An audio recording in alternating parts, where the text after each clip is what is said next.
Desa nelayan Tambak Rejo Malang terletak di teluk kecil yang melengkung seperti bulan sabit. Fajar di sini tidak pernah dimulai oleh kokok ayam melainkan deru mesin perahu yang memeka sisa kabut malam. Ombak menepuk pasir dan bau garam menyelinap sampai ke ganggang rumah panggung. Di antara para nelayan yang namanya akrab di dermaga ada Pak Suyatno, hampir 60 tahun, kulitnya legam oleh matahari, rambutnya sudah memutih di sisi-sisi. Hidupnya di laut memberinya rezeki juga keluarga istrinya Burini dan 2 putra yang kini ikut melaut, Hendra si sulung dan Dimas si bungsu. Perahu kayu bertulisan Tambak Rejo. Wan adalah harta mereka sekaligus rumah kedua. Malam itu laut teduh, langit bersih, bulan sabit menggantung rendah. 3 orang itu menyiapkan jaring seperti biasa, cek tali, cek katrol, cek lampu sorot. Arusnya bagus Pak, kata Hendra menatap layar fish finder yang menampakkan titik-titik hijau rapat. Harapan menghangatkan udara yang semula dingin. Jaring ditebar, mesin penarik berderet. Waktu di laut berjalan lambat. Dimas merebus air, menuang teh panas ke gelas enamel. Mereka menyesap pelan sambil berbincang soal biaya sekolah adik, genting rumah yang perlu diganti dan rencana menambal lambung perahu sebelum musim angin timur. Menjelang subuh ufuk timur memerah muda. Tarik, ujar Pak Suyatno singkat. Kabel baha menegang katrol mendesa. Hendra dan Dimas berdiri di sisi haluan, otot lenggan menggeras menahan beban. Namun ada yang jenggal, jaring terasa terlalu berat, bukan seperti bila syarat ikan tongkol atau kakalang. Mesin penarik sempat melambat, menggelus seperti mencapai batas. Wah, ini berat sekali Pak. Jangan-jangan kena karang, Dimas menggelap keringat. Air di sekitar jaring bergejolak, putih menggambang. Mereka menahan napas menanti kilap perak dari sisik-sisik ikan yang mengkul, justru gumpalan gelap tersangkut di mata jaring. Aromanya bukan amis segar, melainkan pengap berlumpur, bau benda yang lama terpendam. Hendra menajamkan sorot lampu. Di antara gulma laut dan pasir terlihat objek bulat pukat lebih dari satu saling berhimpit. Darah ketiganya terasa cekik. Mereka tidak menyebutnya keras-keras, kata-kata sengaja dihemat. Benda-benda itu mirip bagian atas tulang kepala manusia, tampak rongga kosong yang membuat siapapun spontan menunduk. Pak Suyatno menarik napas panjang, mencoba tetap tenang. Pelan, jangan sampai ada yang jatuh, perintahannya. Jaring diletakkan hati-hati di geladak. Mereka menyingkirkan gulma, memastikan semua tercatat. Tidak ada teriakan, tidak ada kepanikan di perahu, hanya tatapan yang saling menguatkan bahwa ini bukan lagi urusan satu keluarga. Begitu sandar di dermaga Tambak Rejo kabar temuan jaring aneh menyaba sesifat angin. Warga berkerumun, namun garis pembatas segera dipasang oleh petugas Polsek Sumber Manjing Wetan dibantu Polairut. Pak Suyatno sendiri yang melapor, suaranya bergetar tapi jelas, kami tarik jaring di koordinat ini, mohon ditangani sesuai aturan. Laporan berjenjang mencapai Polres Malang dan Polda Jawa Timur. Melihat sensitivitas perkara kemungkinan berkaitan dengan orang hilang di laut pada tahun-tahun lalu, dibentuk tim khusus. Pimpinan penyelidikan ditugaskan kepada Kompol Arif Pratama dari Ditreskrimum Polda Jatim. Postur tinggi, sorot mata tenang, reputasi cermat dalam menggola TKP yang sulit. Pagi itu dermaga berubah seperti laboratorium lapangan. Petugas Inafis dan kedokteran forensik datang dengan baju pelindung. Geladak Tambak Rejo Zone 9 dipotret dipedakan. Setiap benda diberi nomor, pasir, gulma, serpi, kangkang dan fragmen tulang dikumpulkan dalam kantong bukti terpisah. Bahasa yang dipakai para petugas sengaja netral dan tidak sensasional, menghormati korban, menenangkan warga. Kompol Arif menyapa singkat warga yang menonton dari batas aman. Mohon tenang, semua akan kami telusuri. Tidak ada yang boleh berspekulasi. Ia lalu mendengarkan kronologi dari Pak Suyatno dan kedua anaknya, kapan jaring ditebar, arus menuju mana, kedalaman, kira-kira keanehan beban hingga waktu penarikan. Koordinatnya ini Pak, ujar Hendra menunjukkan catatan GPS. Arif menandai peta batimetri teluk. Arus balik, kontur dasar serta riam karang dikoret di kertas plastik tahan air. Area ini kita sterilkan, katanya pada kasat Polairut, bentuk zona pencarian bawah air. Kita butuh penyelam terlatih ROV kalau ada. Menjelang siang 2 kapal patroli mengamankan perairan. Tali pelampung oranye membatasi area. Tim selam melakukan pencarian sistematis bergerak spiral dari titik koordinat kedalaman dilaporkan berkala. Kondisi dasar teluk tidak rata, ada kekungan pasir dan punggungan karang, arus bawah sesekali menyergap membuat jarak pandang menurun. Di darat tim identifikasi menata alur setiap fragmen, dikatat, dijaga rantai barang bukti lalu dikirim ke laboratorium forensik di Bidokes Polda Jatim untuk penilaian awal. Perkiraan usia lama terendam, kemungkinan penelusuran DNA apabila memungkinkan dan jika ada pembanding keluarga. Arif berdiri di ujung dermaga memandangi teluk yang tenang. Kalau ini peristiwa lama, kita harus mengaitkannya dengan arsip orang hilang di pesisir selatan Malang, Blitar hingga Pacitan, ukapnya pada Kanit Reskrim Polres. Mohon tarik data 5-6 tahun terakhir, laporan nelayan tak kembali, kapal tenggelam atau aktivitas ilegal yang mungkin pernah diselidiki lalu buntu. Menjelang sore kabar dari laut datang para penyelam menemukan sisa-sisa kayu berukuran besar tertimbun pasir diduga bagian lambung perahu yang lama. Tidak ada euforia, semua dikatat sebagai indikasi awal. Arif memutuskan memperluas perimeter pencarian esok hari dengan penerangan bawah air dan perekaman kamera. Di Balai Nelayan Pemerintah Desa menggelar pertemuan singkat bersama tokoh masyarakat, Polsek dan tim Polda. Pesan utamanya hindari rumor, hormati keluarga yang mungkin terdampak dan serahkan proses pada aparat. Yang paling penting, kata Arif, kita jaga martabat korban. Tidak ada foto-foto yang tidak pantas, tidak ada sebaran gambar. Ini menyangkut kemanusiaan. Malam turun, dermaga kembali senyap. Di rumahnya Pak Suyatno duduk di serambi menatap gelap laut. Hendra menyiapkan jangkar kecil, kadangan Dimas menggelap lampu sorot. Mereka tak banyak bicara, hari itu mengajarkan bahwa laut bisa memberi tapi juga bisa mengembalikan rahasia yang tak terduga. Di kantor sementara yang dibuka di pos Polairut, Kompol Arif menutup map peta. Ia menulis satu kalimat di halaman depan berkas. Teluk Tambakrejo, temuan fragmen diduga jenazah. Prioritas pelacakan asal-usul dan pola arus. Besok pencarian berlanjut. Jawaban belum ada tapi jalurnya mulai terlihat. Pagi berikutnya Teluk Tambakrejo, Malang kembali disterilkan. 2 kapal Polairut membentuk perimeter, pelampung oranye terpasang berjarak seragam. Di posko terapung, Kompol Arif Pratama memaparkan rencana penyelaman spiral dari titik koordinat GPS yang diberikan Pak Suyatno, pengambilan sampel pasir di kedalaman berbeda dan dokumentasi penuh menggunakan kamera bawah air. Jika visibilitas turun, ROV disiapkan sebagai cadangan. Tim penyelam turun bergantian. Arus dasar sesekali menyambar namun grid pencarian yang rapi menjaga ritme. Menjelang pukul 10 salah satu penyelam memberi isyarat temuan struktur. Di kedalaman yang tidak rata tampak rangka kayu tertutup pasir seperti tulang rusuk lambung perahu. Bukan perahu besar, ukurannya lebih dekat ke perahu nelayan pantai selatan. Di sela-sela papan yang lapuk lampu menyinari sesuatu yang berkilat kusam.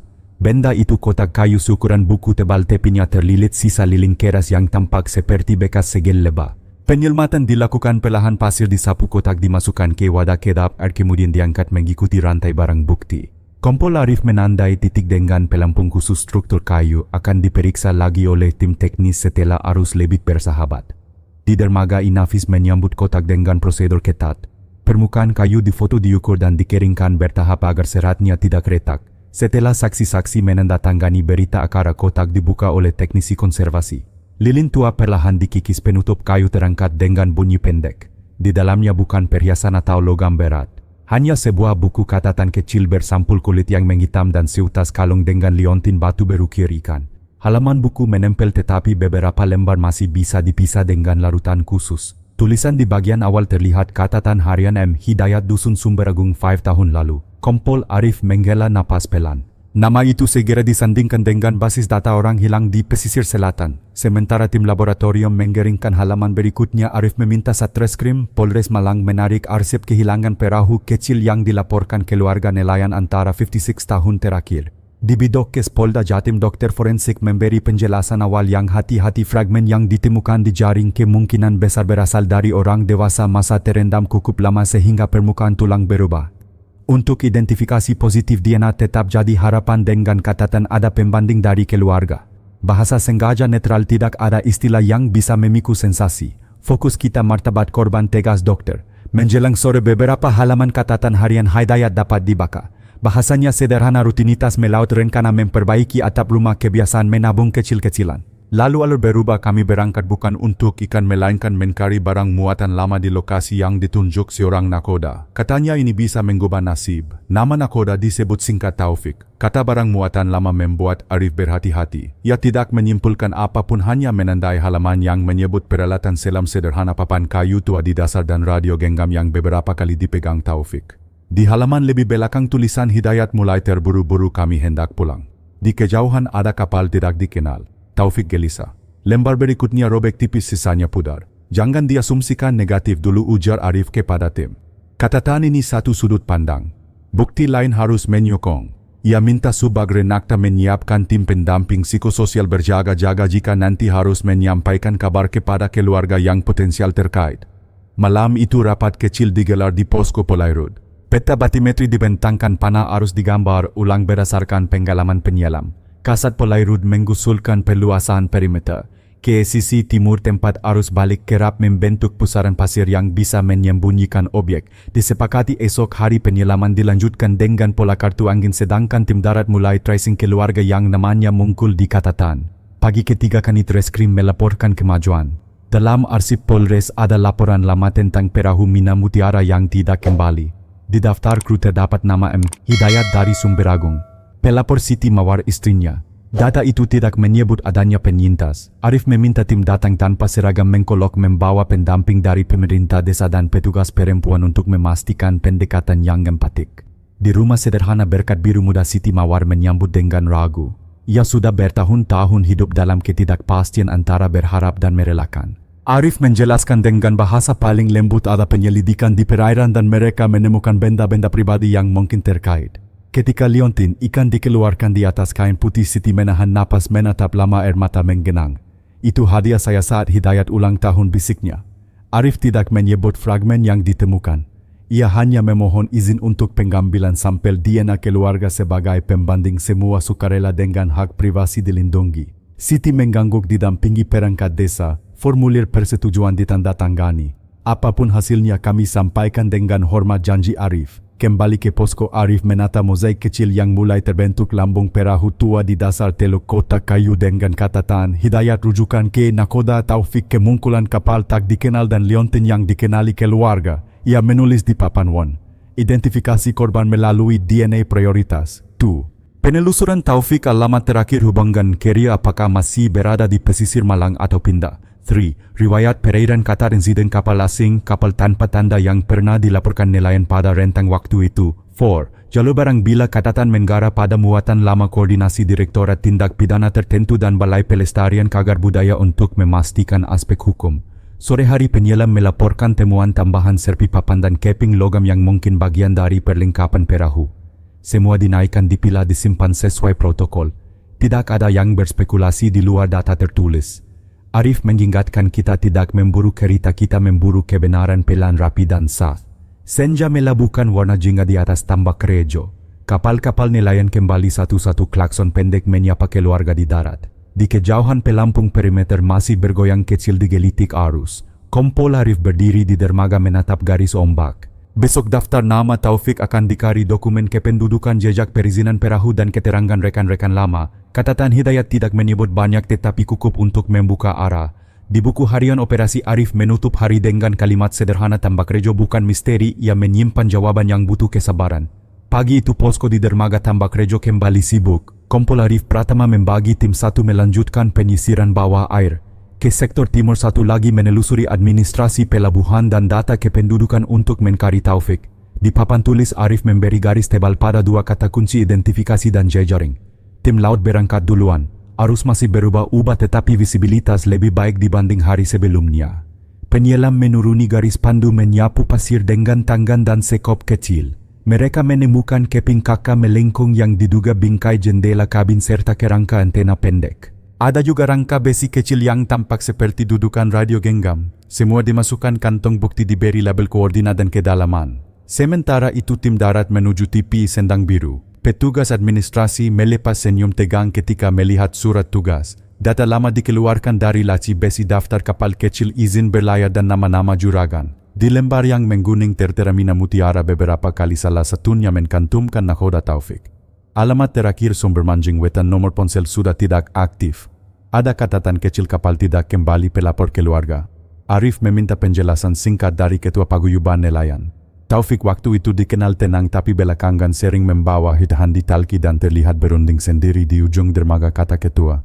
Setelah kejadian kabarnya dia merantau. Ada yang bilang ke Prigi. Arif mencatat pelabuhan perikanan Nusantara Prigi Trenggalek, tujuan tindak lanjut. Kabar dari Bidokes Polda Jatim masuk menjelang siang. Profil DNA parsial dari salah satu fragmen tulang koko kuat dengan Siti Mawar sebagai pembanding keluarga dibutuhkan satu marker tambahan untuk konfirmasi ilmiah yang sempurna. Arif menarik napas pelan. Pesan untuk tim humas internal, komunikasi ke keluarga bertahap, empatik tanpa detail teknis yang bisa menimbulkan luka. Di posko barang bukti dari laut dibersihkan sesuai protokol. Teknis forensik memeriksa dudukan radio, pada sisi besi terdapat sisa stiker nomor seri yang sebagian pudar namun masih menyisakan 3 digit. Arif teringat keterangan Ketua Paguyuban tentang HT. Ia mengirim 2 penyidik ke Kepanjen dan Gondang Glegi untuk mengecek toko alat komunikasi adakah penjualan radio genggam ke nelayan bernama Taufik pada rentang waktu 5-6 tahun lalu. Sore hari penyidik melapor seorang pemilik toko di Kepanjen ingat pernah menjual radio genggam dan antena pendek kepada pria yang menyebut akan dipakai di kapal kecil pantai selatan. Nota lama di foto 3 digit akhir mirip dengan sisa label pada dudukan yang baru terangkat. Bukti belum final tetapi arah makin jelas. Arif menggelar rapat cepat. Kita bagi lagi. Tim koordinasi KPPN pergi untuk mencari data Taufik jangan frontal. Tim B tetap ditambah Rejo lanjut penyisiran sektor timur dan rekonstruksi pola arus. Tim C dampingi keluarga dengan standar layanan korban pendamping perempuan ruang privat dan jadwal fleksibel. Semua mengangguk. Malamnya 2 penyidik melakukan observasi low profile di sekitar rumah-rumah lama yang pernah dihuni Taufik. Seorang tetangga tua bercerita dulu dia sering pulang larut bawa tas kecil katanya isi peta dan catatan. Setelah kapal tidak kembali dia pamit mencari kerja di pelabuhan lain. Keterangan dikata tanpa komentar. Arif melarang anak buahnya menilai fakta harus bicara sendiri. Pagi berikutnya tim tiba di Perigi Trenggalek. Petugas pelabuhan memeriksa pangkalan data. Nama Taufik tidak muncul sebagai nakoda aktif namun ada kartu tamu beberapa kali dalam 3 tahun terakhir terkait kunjungan ke gudang pendingin milik sebuah perusahaan lokal. Kamera CCTV lama tidak lagi menyimpan arsip. Arif meminta izin menghubungi operator gudang pertemuan diatur siang itu juga. Operator gudang menyambut hati-hati. Dia kadang ikut bongkar muat dan menggantar suku kadang katanya. Orangnya banyak diam. Saat ditunjukkan foto Taufik dari arsip TV operator mengangguk pelan. Mirip. Tidak ada yang menggarap pada tindak pidana langsung. Arif hanya menyusun jejaring pergaulan Taufik siapa yang sering ia temui di warung mana ia beristirahat jam-jam kehadirannya. Ditambah Rejo sektor timur menghasilkan temuan baru serpi papan bertanda kat biru warna yang menurut nelayan senior dulu dipakai Mina Mutiara pada lambung. Ada juga seutas tali yang ujungnya terbentuk simpul jangkar klasik. Semua difoto dengan skala penggaris forensik lalu diangkut. Inafis menandai konsistensi antara fragmen hari ini dan yang kemarin. Menjelang senja Arif kembali ke Sendang Biru. Ia memilih pendekatan persuasif lebih dulu. Seorang pengurus musyola dermaga yang pernah mengenal Taufik membantu menghubungkan. Pertemuan diatur sederhana di warung kopi pinggir jalan ramai dan tetap aman. Taufik datang memakai topi dan masker duduk tegak tatapannya cermat. Arif memperkenalkan diri tanpa tekanan mengungkap belasungkawa atas peristiwa masa lalu yang menimpa banyak keluarga. Pak Taufik kata Arif pelan kami sedang mengumpulkan keterangan tentang kebiasaan pelayaran pada tahun itu. Tidak ada tuduhan. Kami hanya butuh ingatan bapak pola arus kuaka dan rute yang biasa dipakai kapal-kapal kecil. Taufik menatap meja. Sudah lama sekali jawabnya singkat. Saya cuma ingat angin timur agak kuat. Banyak kapal memilih menepi. Arif mengangguk tidak memotong. Ia bertanya tentang head dan rute pulang yang tercatat di catatan harian almarhum Hidayat. Taufik mengangkat bahu radio pinjam. Rute ikut arus saja. Jawabannya aman nyaris terlalu rapi. Arif tidak mengejar. Ia menutup percakapan dengan mengucapkan terima kasih dan memberikan kartu kontak. Jika bapak ingat hal kecil apapun titik labu tanda karang sinyal lampu tolong kabari. Itu bisa menolong keluarga. Taufik mengangguk. Saat berdiri Arif memperhatikan bekas gores di pergelangan lelaki itu seperti bekas tali atau jam yang sering dipakai. Catatan kecil dimasukkan ke memo tanpa interpretasi. Malam turun. Tim observasi melihat Taufik berjalan ke dermaga kecil yang sepi dan berbincang sebentar dengan seorang pria membawa kotak plastik. Tidak ada transaksi mengkolok keduanya berpisah cepat. Arif memerintahkan pencatatan plat kendaraan serta jam pergerakan lalu menahan diri. Tanpa dasar kuat tindakan gegabah hanya akan menghancurkan kepercayaan warga. Keesokan harinya kabar dari laboratorium komunikasi tiba 3 digit pada stiker. Dudukan radio yang diangkat dari laut sesuai dengan akhiran nomor seri pada nota Kepanjen. Teknis menilai peluang kesesuaian tinggi. Ini belum konklusif tetapi cukup untuk mengunci timilini seseorang di kru membawa. Tiang kemungkinan dibeli di daratan beberapa hari sebelum keberangkatan terakhir. Arif menyusun langkah berikut 1. Klarifikasi kedua dengan Taufik fokus pada peralatan komunikasi bukan substansi perkara. 2. Permintaan data kalsin komunitas nelayan kala itu barangkali ada catatan frekuensi yang digunakan di pesisir selatan. 3. Koordinasi PN pergi untuk memetakan teman-teman Taufik yang kini bekerja di sana pendekatan kekeluargaan terlebih dahulu. 4. Tim laut memperluas ke sektor Tenggara mengejar kemungkinan alur hanyut barang dari cekungan timur. Menutup hari Arif kembali menatap vinyet tambat kapal yang berayun. Kasus ini terasa seperti jaring halus tidak tampak dari jauh tetapi nyata menahan arus. Ia menulis di buku operasi jejak tidak selalu berupa langkah, Kadang jejak adalah diam yang berulang di tempat yang sama. Pagi hari di Pan Perigi Trenggalek, dermaga penuh kapal nelayan bau ikan asin bercampur solar menyelimuti udara. Tumpukan jaring peti es dan buruh yang sibuk bongkar muat menciptakan suasana riuh khas pesisir. Di kantor pelabuhan buku log lama dibuka. Nama Taufik hanya muncul sebagai penyewa gudang pendingin bukan sebagai nakhoda kapal. Arsip berdebu menunjukkan catatan pembayaran bertanda TTF dengan nomor telepon kini tak lagi aktif. Kontradiksi ini menimbulkan tanda tanya besar mengapa seseorang yang disebut sering melaut tidak tercatat resmi dalam izin pelayaran. Warung kopi di depan dermaga menyimpan informasi lain. Buru-buru tua masih mengingat sosok Taufik yang kadang duduk sendiri membawa map plastik berisi kertas kusam.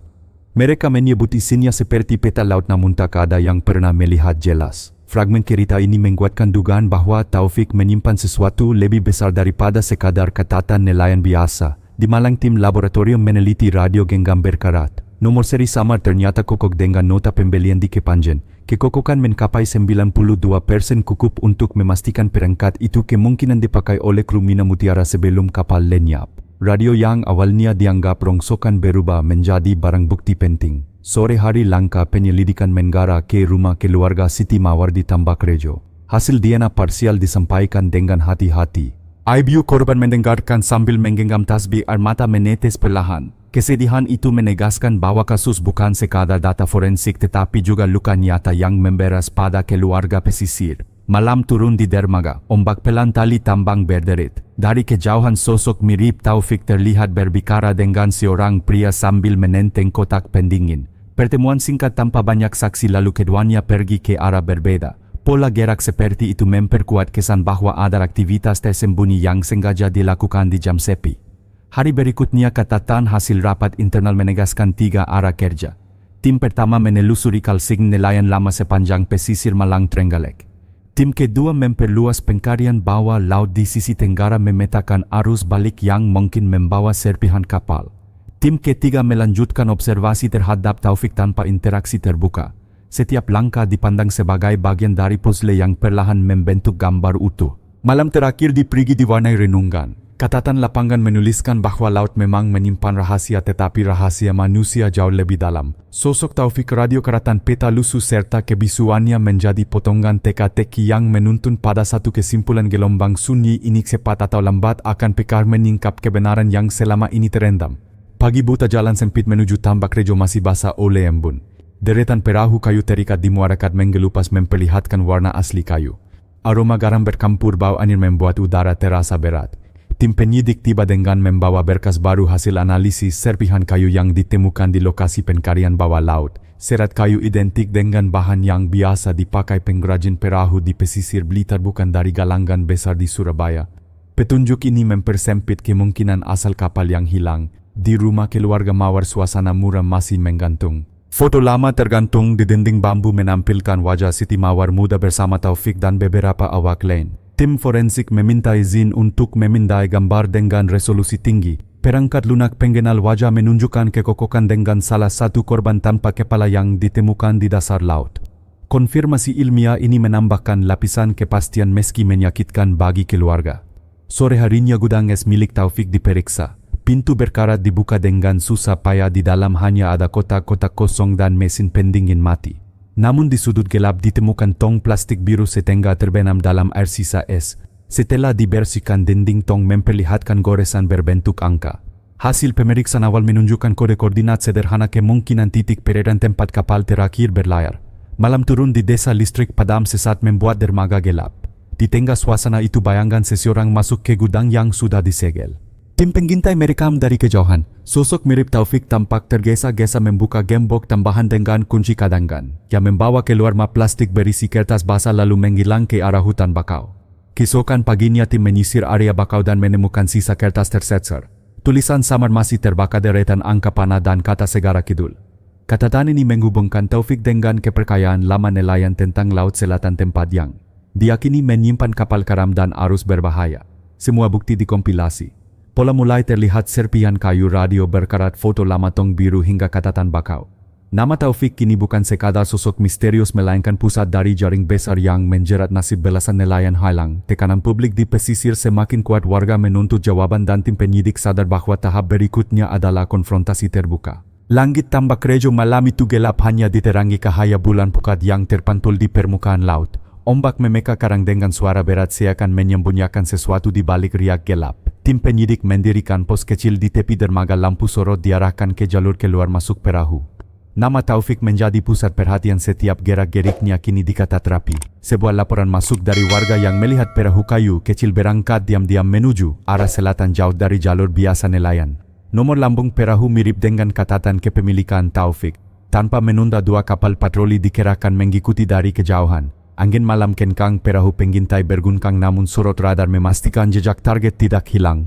Beberapa jam kemudian perahu itu berhenti di dekat sebuah pulau karang yang jarang dihuni. Dari kejauhan terlihat api kecil seakan ada orang menyalakan obor. Kamera jarak jauh menangkap bayangan 2 orang sedang memindahkan karung dari lambung perahu ke kela bebatuan. Karung tampak berat, bentuknya tak beraturan, sebagian bokor meneteskan cairan gelap. Pagi menyingsing tim forensik menyisir pulau tersebut. Di balik bebatuan ditemukan karung teronggok berisi potongan tulang bercampur lumpur. Analisis awal menunjukkan tulang manusia sebagian besar telah rapuh akibat terendam lama di air asin. Penemuan ini memperkuat dugaan bahwa lokasi tersebut dijadikan tempat pembuangan untuk menghilangkan jejak kejahatan. Di pusat komando peta besar terbentang, titik merah menandai jalur pelayaran, mencurigakan garis biru menandai arus bawah laut. Semua berpangkal di kawasan Segara Kidul, daerah yang sejak lama dipenuhi mitos dan pantangan. Para penyidik memandang peta dengan ekspresi tegang, menyadari bahwa di balik cerita mistis ada realitas pahit. Jaringan penyelundup mungkin memanfaatkan reputasi angker Laut Selatan sebagai tameng agar tak ada yang berani mendekat. Tekanan publik makin membesar. Media lokal menurunkan laporan tentang momen penemuan karung tulang memicu kehebohan. Warga menuntut jawaban, keluarga korban mendesak keadilan. Nama Taufik kini bergaung di halaman depan surat kabar dari pesisir Blitar hingga Surabaya. Malam berikutnya operasi diam-diam dilakukan. Sebuah tim menyamar sebagai nelayan menunggu di jalur yang biasa dilewati perahu Taufik. Angin membawa bau solar bercampur amis pertanda mesin kapal mendekat. Dari kegelapan muncul siluet perahu kayu muatan tertutup terpal biru. Ketika kapal melintas dekat, lampu sorot dinyalakan memperlihatkan wajah pucat Taufik yang terkejut. Tidak ada waktu untuk melarikan diri. Perahu dikepung dari segala sisi. Suara perintah tegas memeka keheningan malam. Taufik terdiam, tangan gemetar lalu menyerah tanpa perlawanan. Karung-karung di kapal segera diperiksa, sebagian berisi jaring berkarat, sisanya mengandung pekahan keramik kuno bercampur kangkang laut. Bukti kuat tentang aktivitas penyelundupan yang selama ini ditutup rapat. Taufik dibawa ke kantor kepolisian dengan pengawalan ketat. Wajahnya pucat, keringat dingin menetes meski malam masih berhembus sejuk. Di ruang interogasi, meja kayu dipenuhi tumpukan berkas foto karung berisi tulang serta gambar barang bukti keramik kuno. Ia duduk membisu, hanya sesekali menunduk seakan mencari kata-kata untuk membela diri. Penyidik senior bernama Kompol Ardi membuka map tebal dan menggeser sebuah foto ke hadapan Taufik. Foto itu menampilkan cincin perak bermotif ombak, benda yang pernah terlihat di jari Taufik saat penangkapan. Ardi menatap tajam, bertanya dengan suara rendah namun penuh tekanan. "Dari mana kau dapat cincin ini?" Taufik terdiam. Bibirnya bergerak seolah hendak menjawab tapi tidak ada suara keluar. Ardi melanjutkan dengan nada lebih keras. "Motif ini tidak umum. Kami menemukan catatan bahwa simbol gelombang digunakan sebagai tanda pengenal kelompok penyelundup di pesisir selatan. Kau ingin bilang ini kebetulan?" Ketegangan memenuhi ruangan. Lampu neon berkelip pelan, udara terasa semakin penggap. Akhirnya Taufik menghela napas panjang. Ia mengaku cincin itu bukan miliknya sejak awal. Cincin diberikan oleh seseorang bernama Bima, sosok misterius yang kerap muncul di pelabuhan namun jarang bicara. Taufik mengatakan Bima adalah orang yang memerintahkannya mengangkut karung dan menyembunyikan muatan di Pulau Karang. Pernyataan ini membuka jalur baru. Nama Bima segera dikatat besar-besar di papan putih.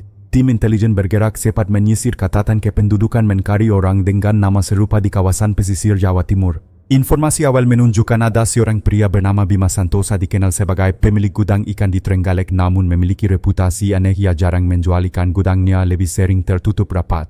Keesokan harinya penyidik mengintai gudang tersebut. Dari kela pintu terlihat beberapa orang mengangkat peti kayu berat. Truk box tanpa logo keluar masuk secara teratur, terutama pada malam hari. Semua aktivitas tampak terlalu rapi untuk sekadar bisnis ikan. Sementara itu di kantor pusat, hasil uji laboratorium keluar. Keramik yang ditemukan di perahu Taufik berasal dari abad ke-15, masa perdagangan maritim Nusantara dengan Tiongkok. Nilai historisnya sangat tinggi, cukup untuk menarik perhatian kolektor internasional. Fakta ini menegaskan bahwa kasus tersebut bukan hanya pelanggaran lokal melainkan bagian dari jaringan besar perdagangan ilegal cagar budaya. Ardi menggelar rapat mendadak. Peta ditempel di dinding garis-garis merah menghubungkan Tambak Rejo Trenggalek hingga jalur laut menuju Bali. Ia menekankan bahwa semua bukti mengarah pada satu kesimpulan Bima hanyalah perantara di baliknya ada dalang yang jauh lebih berkuasa. Tim sepakat melakukan penggerebekan malam di gudang ikan Trenggalek. Operasi disusun dengan cermat, pasukan bersenjata ringan dikirakan, komunikasi disamarkan agar tidak bocor. Di tengah keheningan malam sirene tidak dinyalakan, hanya suara langkah cepat menyusuri aspal basah. Ketika pintu gudang didobrak, bau amis bercampur debu kayu menyergap. Puluhan pedi kayu tersusun, sebagian terbuka memperlihatkan pekahan keramik, koin logam tua dan fragmen patung perunggu. Para pekerja terkejut, sebagian mencoba lari namun segera ditangkap. Di sudut ruangan seorang pria bertubuh tinggi besar menatap tajam. Di tangannya cincin perak identik dengan milik Taufik berkilat di bawah cahaya lampu. Bima Santosa, suara Ardi menggema.